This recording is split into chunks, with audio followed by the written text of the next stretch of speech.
Okay बेटा, विग्नर Seitz primitive sales, ये एक अलग टाइप का प्रिमिटिव सेल है। In Wigner Seitz cell the lattice point is at the centre of the primitive cell. इसमें क्या होता है, मैं कल आपको बताया था सेंटर में भी पॉसिबल है और कॉर्नर में पॉसिबल है।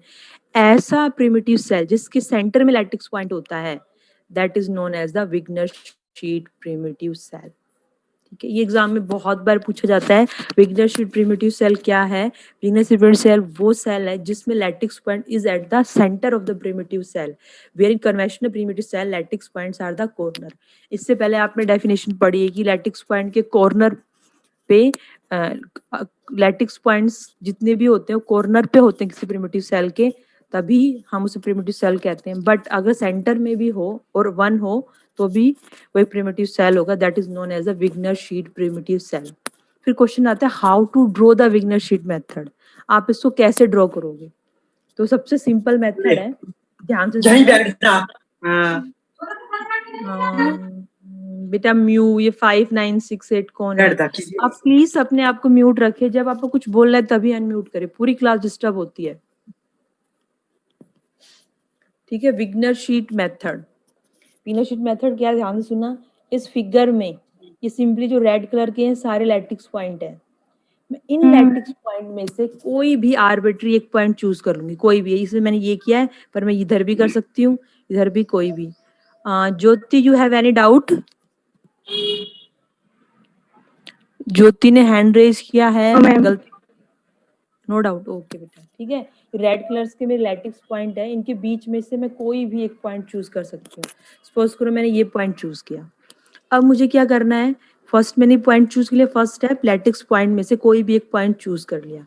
सेकंड स्टेप, आपको उस पॉइंट से आसपास जितने भी लैटिक्स पॉइंट सब ज्वाइन करो। इसके पास कौन सा था, ये मैंने ज्वाइन कर दिया, ये था ज्वाइन कर दिया, this one this one this one this one this one and this one. उसके आसपास जितने भी लैटिक्स पॉइंट है सबको उसके सेंटर से ज्वाइन कर दो। Second step. थर्ड स्टेप, अब जो आपने ज्वाइनिंग की है ये वाली लाइन जो दो लैटिक्स के बीच में, इस लाइन के ऊपर आप इसके मिड पॉइंट पे एक नॉर्मल एक परपेंडिकुलर ड्रॉ करोगे। तो ये वेक्टर था, ये था जो दो को जोड़ रहा था, इनके बीच मैंने एक ये म्यूचुअली परपेंडिकुलर है, मिड में ज्वाइन किया, ऐसे यहाँ पे एक ड्रॉ किया, इधर एक ड्रॉ किया, सिमिलरली इसमें भी ड्रॉ किया, ये ऐसे मैं सारों में ड्रॉ करती गई। तो जो एरिया दिस इन जो एरिया कवर है that is known as the your Wigner Seitz में सेल। जो सेल ये ब्लैक बाउंड्री के अंदर ये जो आपको नजर आता है विग्नर शीट सेल, ये ड्रॉ करना भी बहुत बार एग्जाम में पूछे जाते हैं इसके स्टेप्स। तो मैं एक बार रिपीट कर रही हूँ सिंपली अगेन। आपके पास बहुत सारे लैटिक्स पॉइंट है, आप कोई भी एक लैटिक्स पॉइंट चूज कर लो। दूसरी मैम अगर सेंटर की जगह पे सबसे कॉर्नर वाला, कॉर्नर वाला बेटा ये जस्ट एक ज्योमेट्रिकल फिगर है, पर अगर आप देखेंगे तो एक जो क्रिस्टल इसमें बहुत सारे लैटिक्स पॉइंट है, इनफाइनाइट। ठीक है, उसका कोई कॉर्नर नहीं है, इनफाइनाइट पॉइंट है। अगर आप एक फेस पे भी लेंगे तो फेस के आसपास भी आपको बहुत सारे मिल जाएंगे। ठीक है, तो लैटिक्स एक क्रिस्टल अंदर बहुत सारे लैटिक्स पॉइंट, उसमें से आप कोई भी एक लैटिक्स पॉइंट चूज करते हो। तो मैंने उसमें से कुछ पॉइंट्स लेके दिखाए हैं, बट ये कॉर्नर नहीं है, इसके यहाँ पे बहुत सारे हैं ये 3D फिगर। 3D फिगर है ये। 3D में आप सोचो अगर आप कहीं पे भी एक एटम रखोगे, एक रूम में कहीं भी एक एटम रखोगे तो उसकी सराउंडिंग होगी कंप्लीटली एटम होना चाहिए। अगर आप कॉर्नर की बात करें तो कॉर्नर पे जो एटम होगा वो कंप्लीट लैटिक्स नहीं होगा, उसका हाफ पार्ट अंदर होगा, हाफ पार्ट बाहर होगा, इसलिए हम लोग उसको चूज नहीं कर सकते। हमें क्रिस्टल में से वो पॉइंट चूज करना है जो एक पूरा लैटिक्स पॉइंट हो। अगर कॉर्नर का आपने लिया तो उसका आधा पोर्शन बाहर है, that is not a complete lattice point. Second figure से आप और समझो, ये था, इसमें से मैंने ये पॉइंट चूज किया, सेम मैंने इसके बाद जितने भी लैटिक्स पॉइंट थे सब मैंने ज्वाइंस कर दिए। Second step. थर्ड स्टेप क्या है, जो भी ज्वाइन करी हुई लाइन है उसके मिड पॉइंट से एक परपेंडिकुलर ड्रॉ कर दिया। यस, सारे परपेंडिकुलर हमने ड्रॉ किए, तो जो बीच में एरिया कवर होता है that is known as Wigner Seitz primitive cell. ठीक है, बहुत इंपॉर्टेंट है, इसको ध्यान से समझ लो, और सिंपल है, कुछ नहीं है इसमें। ये भी विग्नर शीट सेल है, ये भी एक प्रिमिटिव सेल है, इसके सेंटर में है। और जितने भी आप बनाओगे, अगर मैं इसको ऐसे मिला के एक बनाऊं पैरेललोग्राम, इसका वॉल्यूम और इसका वॉल्यूम सेम होगा। हम पहले ही पढ़ चुके हैं, एक प्रिमिटिव सेल्स एक में कितनी अरेंजमेंट बना लो आप, डिफरेंट शेप दिखेंगे आपको, बट उनका हमेशा वॉल्यूम इक्वल होगा, ठीक है। तो ऑल विग्नर सीड सेल या और primitive has the same volume. Clear है? आगे बढ़े। मैम ये जो हमने स्पेशल जो हमने अरेंजमेंट किए है इसमें परपेंडिकुलर बनाए हैं, ये हम Yes. किसी में बनाएंगे तो सेम ही हो जाएगा, मतलब हम किसी भी लैटिस पॉइंट पे बनाते हैं, किसी अदर शेप में बनाते हैं तब भी ये सेम होगा? नहीं नहीं बेटा, ये कंडीशन है, आपको परपेंडिकुलर ही ड्रॉ करना है, नहीं तो एरिया आपका इंक्रीज हो जाएगा और प्रिमिटिव सेल नहीं रहेगा। अगर इसका एरिया ऐसे इंक्रीज हो गया, मैं ऐसे नॉर्मली कुछ भी ड्रॉ कर दूंगी, कोई भी लाइन परपेंडिकुलर नहीं करूंगी, तो विग्नर शीट नहीं बनेगी। इसी कंडीशन है, विग्नर शीट तभी बनेगी जब आप उस ये जो लाइन है इसके मिड पॉइंट में आएंगे और मिड पॉइंट से परपेंडिकुलर ड्रॉ करेंगे तभी। That is a condition. Okay, आपका डाउट थैंक यू मैम। ठीक है। एनी अदर, हम आगे फॉरवर्ड करें दिस वन। अब हम लोग पढ़ेंगे symmetry operation of 2 dimensional crystal. मतलब आप 2 डायमेंशन में आ जाओ, एक एक्स और वाई के अलोंग, उस डायमेंशन में क्या क्या सिमिट्री होती है, क्रिस्टल्स के में क्या क्या सिमिट्री होती है। पहले सिमिट्री है क्या, सिंपली हम लोग वो पढ़ लेते हैं। A symmetry operation is a operation that can be perform either physically और इमेजिनरी। ठीक है, आप फिजिकली भी कर सकते हो, इमेजिनरी भी कर सकते हो, बट कंडीशन क्या है, उस ऑब्जेक्ट में कोई चेंज नहीं आना चाहिए। मतलब हमने एक, हमारे पास एक क्रिस्टल है, उसके ऊपर मैंने कोई सिमेट्रिक ऑपरेशन अप्लाई किया, उसको अप्लाई करने के बाद क्रिस्टल जैसे पहला था बाद में भी वैसा ही होना चाहिए, उसके में कोई चेंज नहीं होना चाहिए।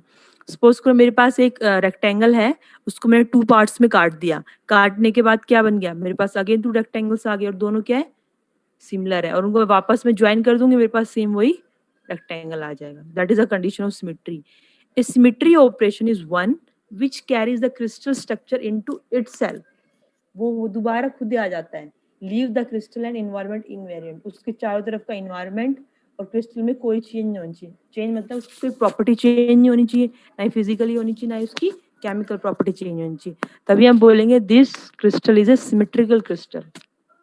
If a body attain its initial position after a operation, हमने उस पर कुछ सिमेट्रिकल ऑपरेशन अप्लाई किया, उसके बाद बॉडी वापस अपनी इनिशियल पोजीशन में आ जाती है, is said to be a body possesses a corresponding of that operation। मतलब वो एक सिमेट्रिकल बॉडी है, एक सिमेट्रिकल ऑपरेशन उस पर अप्लाई किया गया है। ठीक है, अब सिमेट्रिकल क्या है, ये ऑपरेशंस क्या है। सबसे पहले सिमेट्रिक ऑपरेशन क्या है, ऐसे ऑपरेशन जो हम किसी क्रिस्टल पे लगाएं, लगाने के बाद भी क्रिस्टल में कोई चेंज ना हो, that is known as a symmetrical operation. अब ये मेनली कितने होते हैं, 3 टाइप्स के होते हैं, rotational, reflection and inversion. This is the main 3 type. इसके अलावा एक टाइप और है ट्रांसलेशन, वो सिमेट्री ऑपरेशन नहीं आता, but translation is a type of A operation, तो हम वो भी पढ़ेंगे। इन तीनों से पहले हम लोग फर्स्ट ट्रांसलेशन पे आते हैं। Translation also a symmetrical operation. ठीक है, अब ध्यान से, हम 2 डायमेंशन ले रहे हैं, एक्स और वाई एक्सिस है, और उसमें हम सिमेट्री डिफाइन कर रहे हैं, ऑपरेशन क्या क्या ऑपरेशन हम उसमें लगा सकते हैं। सबसे पहला मैं बता रही हूँ ट्रांसलेशन। ट्रांसलेशन क्या है, is also called a slide, involves moving a figure in a specific direction for a specific distance. मतलब जब हम ट्रांसलेशन सिमेट्री की बात करते हैं, ट्रांसलेशन सिमेट्री कहती है एक क्रिस्टल है, ये मेरे बहुत सारे लैटिक्स पॉइंट्स हैं, इसमें मैंने एटम रख दिए, सारे एटम मेरे स्टार की फॉर्म में है। वो कहता है आप किसी भी डायरेक्शन में मूव करो, बट एक पर्टिकुलर डायरेक्शन, मैं इस एक्स डायरेक्शन में मूव कर रही हूँ, मैं रेड स्टार पे थी, रेड स्टार से मैं ब्लू वाले स्टार में आ गई, तो मैंने क्या देखा, मैंने इतना डिस्टेंस कवर किया, T1 डिस्टेंस कवर किया, और मेरी फिगर सेम है। अगेन मैं सेकेंड ब्लू स्टार से थर्ड ब्लू स्टार पे आ गई, तब मैंने डिस्टेंस कवर किया अपना T2, तब पे मुझे क्या मिला है, स्टार। फिर मैं इससे यहाँ पे आ गई, T3 डिस्टेंस कवर किया, तब भी मुझे मिला है स्टार। कहता है एक ऑपरेशन जो एक पैटर्न बार बार मिलता है after covering a particular distance along one direction. अगर आप एक डायरेक्शन में मूव कर रहे हो और इक्वल डिस्टेंस मूव कर रहे हो और आपको सेम पैटर्न मिल रहा है, that's known as the translation. ठीक है, operation that generate a pattern, एक ऐसा ऑपरेशन जिसमें एक पैटर्न जनरेट होता है रेगुलर इंटरवल। ये कंडीशन ये है कि जो पैटर्न है सेम होना चाहिए और ये इंटरवल भी सेम होना चाहिए। आफ्टर पीरियोडिक मोशन नहीं होता, आफ्टर एक पीरियोडिक मोशन सेम टाइप का आपको मोशन मिल रहा है, सेम वही है कि आपने एक डायरेक्शन में मूव किया और उस डायरेक्शन में आपको सेम इंटरवल पे सेम फिगर मिल रही है, that symmetry is known as a translation symmetry, जो नॉर्मली सारे हमारे क्रिस्टलाइन सॉलिड है उनमें होती है, क्योंकि हमें पता है उनके बीच एटम के बीच सेम गैप होता है और सारे एटम सेम टाइप के होते हैं। A vector can be use to describe a translation, हम एक वेक्टर को यूज करते हैं ट्रांसलेशन को डिस्क्राइब करने के लिए, because the vector communicate both the distance and the direction, क्योंकि एक वेक्टर ही डायरेक्शन और डिस्टेंस दोनों को रिप्रेजेंट करता है। हम बोलते हैं, जैसे मैंने बोला मैं इस डायरेक्शन में मूव करी, t1 डिस्टेंस, तो डायरेक्शन भी है डिस्टेंस भी है, इसलिए मैंने t1 को एज ए वेक्टर डिनोट किया है। अगर मैं जेड एक्सिस के अलोंग मूव करूंगी, जेड एक्सिस के अलोंग मैंने डिस्टेंस मूव किया tz1 tz2, तब भी सेम इंटरवल में मुझे सेम फिगर मिल रही है, that is known as your translation. Clear है बेटा, सबको ट्रांसलेशन क्लियर है? Yes, ma'am. Okay. Now the first symmetrical operation is rotation. आपने पहले ही पढ़ा रोटेशन मतलब किसी चीज को रोटेट करना।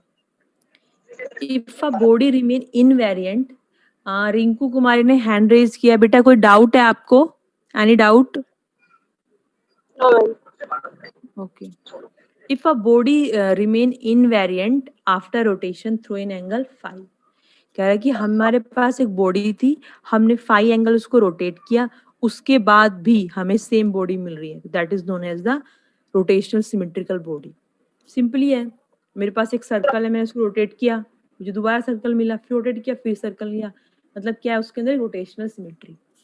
अब इसमें सबसे इंपॉर्टेंट बात क्या है, ये तो आपने पहले ही पढ़ा, रोटेशन सिंपल, हमने किस चीज को रोटेट कर दिया। इसमें नई चीज क्या है कि एक क्रिस्टल में कितनी रोटेशन पॉसिबल है, कि क्या हमें उसको रोटेट करते रहे सेम मिलेगा, या कोई कंडीशंस है।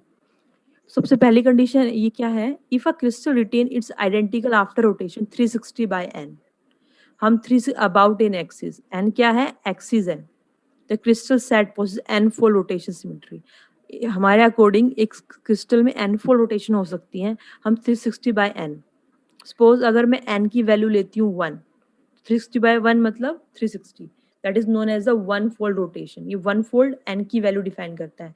अगर मैंने किसी भी ऑब्जेक्ट को 360 डिग्री पर रोटेट किया, उसके बाद मुझे सेम फिगर मिलती है, that is known as the one fold rotation axis symmetry. ये मेरा ट्राइंगल था, इसको मैंने 360 रोटेट कर दिया तो वापस मुझे यही मिलेगी, सिंपली ये है, इसको रोटेट कर दिया 360, मुझे वापस ये मिलेगी, that is one fold rotation axis symmetry. Ma'am ये तो किसी भी चीज को करेंगे तो वो सेम ही दिखाएगा। यस, किसी भी चीज को करोगे आपको सेम दिखाएगा, मतलब वन फोल्ड रोटेशन सिमेट्री बहुत सारे वो एक्सिस सेम ही फिगर देगा। हाँ सेम फिगर देगा, मतलब वन फोल्ड सिमेट्री रोटेशन सब कहीं पॉसिबल है। एक मिनट,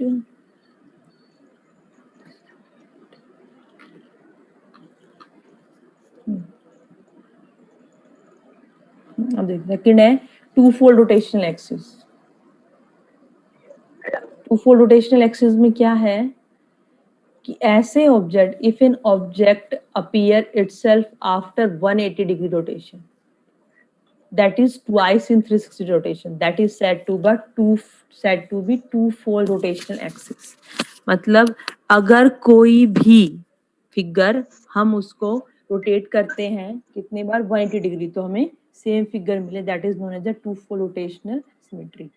ये सब में पॉसिबल नहीं है, टू फोल्ड ऐसे में मिलेगी जिनकी फिगर जैसे रेक्टेंगुलर है, यस दिस वन, ये तो कुछ क्रिस्टल्स हैं जो two fold rotation symmetry show करते हैं, जहाँ पे मेरी n वैल्यू 2 होगी। ऐसे सिमिलरली जब मेरी n की वैल्यू 3 है तो मेरा एंगल आ गया 120 डिग्री, मतलब three fold rotational, this is a three fold, triangle हुआ, ये सब थ्री फोल्ड रोटेशन शो करती है। इसको आप अगर 120 डिग्री पे रोटेट करेंगे आपको सेम फिगर मिलेगी, ठीक है। सिमिलरली आते हैं फोर फोल्ड रोटेशन एक्सिस, वही 360 डिवाइड बाय 4, तो हमारा आ गया 90 डिग्री। ऐसे फिगर जिनको हम 90 डिग्री रोटेट करें सेम वही मिले, that is known as a four fold rotational symmetry, ठीक है। अब तक तो सिंपल था, कुछ नहीं था। अब जो मेन बात है नोटिस करने की है वो है ये, 4 के बाद सीधा हम 6 पर आ गए। ये कहता है in a crystal 5 fold symmetry is not exist एक क्रिस्टल में 5 फोल्ड सिमेट्री एग्जिस्ट नहीं करती। मतलब अगर आप 360 को 5 से डिवाइड करोगे तो कुछ पॉइंट में आएगा, कह रहा है, बट वो भी वैसे मैथमेटिकल भी नहीं हो सकता। और अगर हम एक क्रिस्टल को सिंपली हमने मूव करके देखा 5 टाइम्स, तो भी हमने देखा कि हमें सेम क्रिस्टल नहीं मिलता। क्यों नहीं मिलता, इसकी एक्सप्लेनेशन अभी मैं आपको बताती हूँ। Then come to the 72 degree. Yes बेटा, कुछ पूछना था? 72 डिग्री। 72 डिग्री, हाँ, बट 72 डिग्री पे हम रोटेट करते हैं तो हमको सेम फिगर नहीं मिलती है। उसका रीजन मैं अभी आपको एक्सप्लेन करूंगी। Now come to 6 fold rotation axis. 6 fold में क्या है, if a rotation rotate 60 degree, अगर वो अपने आप को रिपीट करता है तो उसमें 6 फोल्ड रोटेशन है। This figure show the 6 fold rotation symmetry. इतना ही आपके में। अब 5 fold rotation symmetry is not exist. Why? An object themselves may appear to have 5-fold high or higher fold rotational axis. These are not possible in a crystal. एक crystal में ऐसा possible नहीं है। क्यों नहीं है? The reason is that the external shape of a crystal is based on a geometrical arrangement of an atom. Note that if we try to combine objects with 5-fold apparent systems, that we cannot combine them in a such a way that they complete field space. This is given in figure.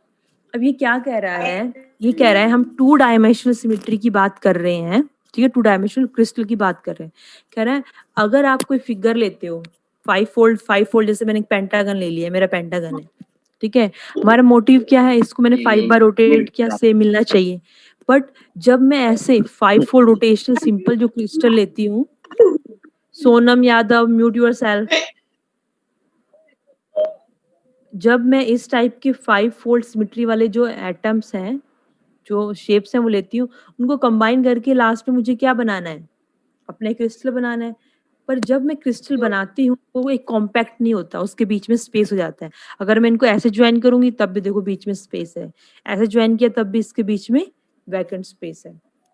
मतलब simply एक crystal में 5 fold symmetry नहीं हो सकती, क्योंकि अगर हम एक 5 फोल्ड सिमेट्री वाले किसी भी फिगर को एडजस्ट करते हैं, हमें क्रिस्टल बनाना है, क्रिस्टल में बहुत सारे एटम होते हैं। अब एटम क्या है, मेरा एक पेंटागन है, एक पेंटागन को लेके मैंने जैसे जैसे जैसे अरेंज किया, एक क्रिस्टलाइन सॉलिड नहीं बनता। क्रिस्टलाइन सॉलिड की कंडीशन क्या है, सबके बीच इक्वल डिस्टेंस होना चाहिए और कॉम्पैक्ट होना चाहिए। बट पेंटागन को लेके जब मैं क्रिस्टल डिजाइन करती हूँ, वो एक क्रिस्टलाइन सॉलिड नहीं बनता, उसके बीच में बहुत लार्ज अमाउंट ऑफ गैप रहता है। तो इस कारण ये कंडीशन फुलफिल नहीं होती है। तो इसलिए हम लोग बोलते हैं कि एक नॉर्मल क्रिस्टल में 5 फोल्ड रोटेशन सिमेट्री एग्जिस्ट नहीं करती। क्लियर है? मैम जैसे ये जो लेफ्ट में जो फिगर है, अगर इसमें एक साइड और आ जाएगी तो फिर तो हो जाएगा कंप्लीट। नहीं होगा, कहाँ, यहाँ तो घुसेगी नहीं एक साइड, यहाँ घुसाओगे तो ये स्पेस बचेगा। यहाँ पे ये इससे अटैच हो जाएगा। बेटा अटैच ये कैसे, अगर ये इसको ऐसे अटैच करोगे तो ये पूरा इस पे नहीं आएगा, इसको पूरा उठा अगर के आप ये यहाँ पे अटैच हो गया और ये वाला यहाँ पे,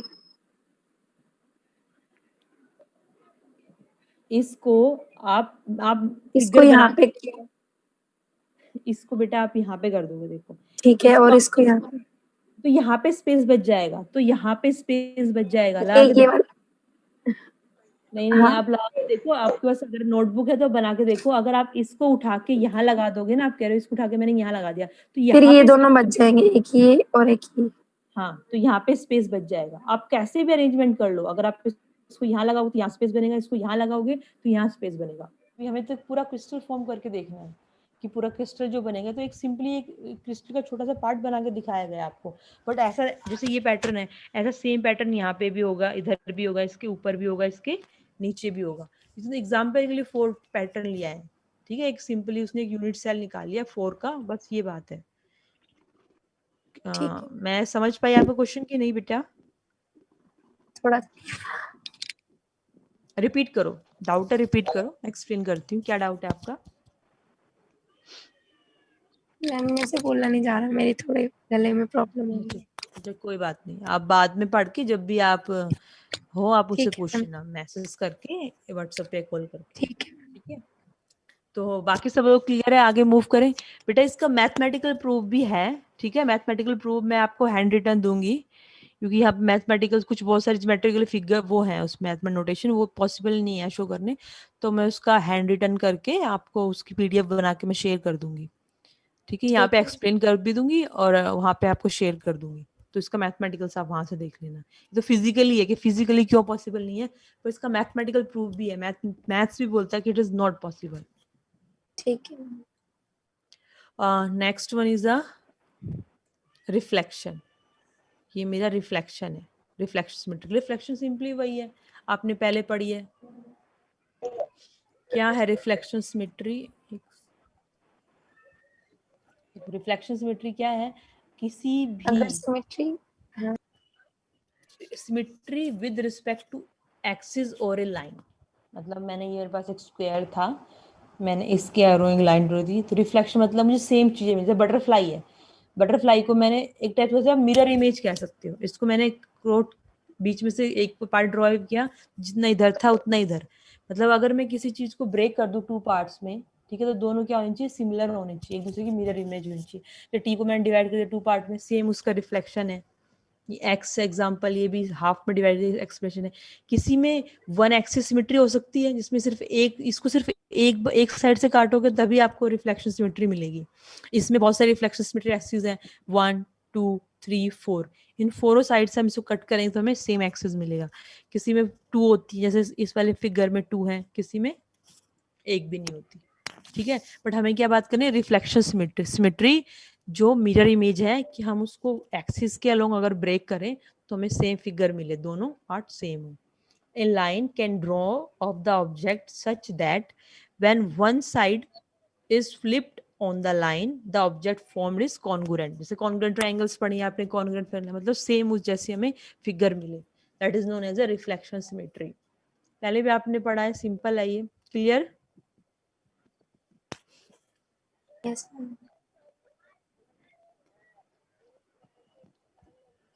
रिफ्लेक्शन के बाद आते हैं हम लोग इन्वर्जन।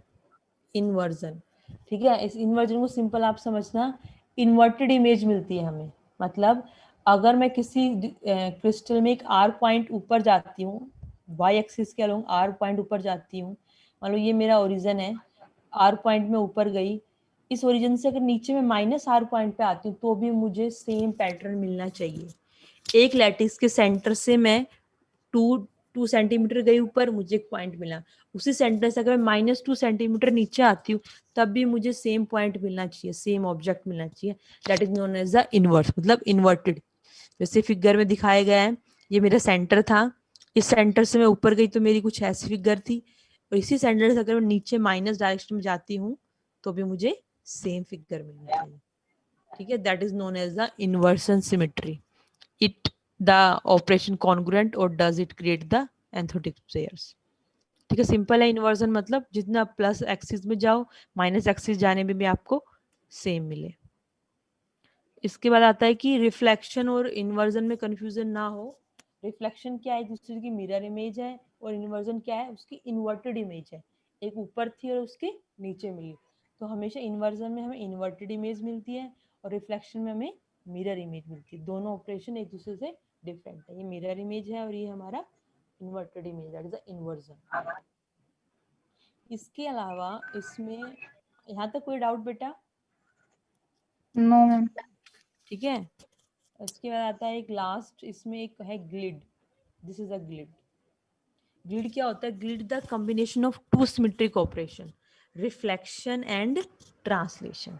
इसके अंदर रिफ्लेक्शन भी होता है और ट्रांसलेशन भी होता है। रिफ्लेक्शन मतलब एक दूसरे की मिरर इमेज, और ट्रांसलेशन मतलब at a particular fix interval के बाद हमें सेम सेम सेम फिगर मिले। तो इसका बहुत अच्छा एग्जांपल दिया है, ये सी पे जब आपके ये फुटप्रिंट्स जो बनते हैं, यहाँ से मैं लाइन ड्रॉ करी, दूसरी मिरर इमेज भी है, सेम है, और अगर इनके बीच अगर हम डिस्टेंस मेजर करें तो डिस्टेंस भी हमारा सेम है।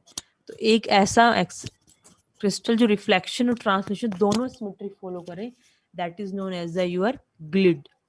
ठीक है, बट मोस्टली एग्जाम में आपके सिमेट्रिक ऑपरेशन 3 ही बताया पूछे जाते हैं, rotational, reflection and third one is translation, inversion. ठीक है, रोटेशन, रिफ्लेक्शन एंड इन्वर्जन। जो मैंने आपको इनिशियली बताया था, जब भी सिमेट्री की बात करें बट ये ऑपरेशन भी अलग से 1 मार्क्स में पूछे जाते हैं। ग्रिड ऑपरेशन क्या है, ट्रांसलेशन ऑपरेशन क्या है। मेनली आपके ये 3 operation, rotational, reflection and inversion operation. Clear है?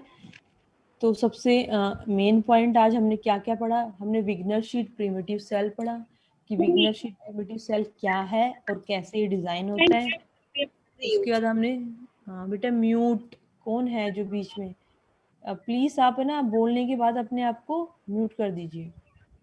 सिमेट्रिक ऑपरेशन पढ़े हमने 2 डायमेंशनल, जिसमें हमने रोटेशनल,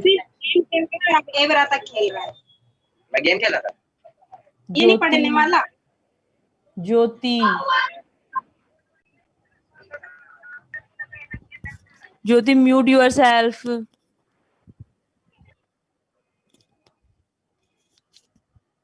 कि बेटा ये सारे आपके सिमेट्री ऑपरेशंस थे। इसके बाद हम लोग अब आगे जो पढ़ने वाले बहुत इंपॉर्टेंट पॉइंट है ब्रेविस लैटिक्स। ठीक है, एक नए टाइप का लैटिक्स होता है और कितने टाइप्स के होते हैं और क्या क्या फंक्शनिंग होती है हम लोग वो डिस्क्राइब करेंगे। तो यहाँ तक क्लियर है? किसी को कोई डाउट नहीं है? Any doubt?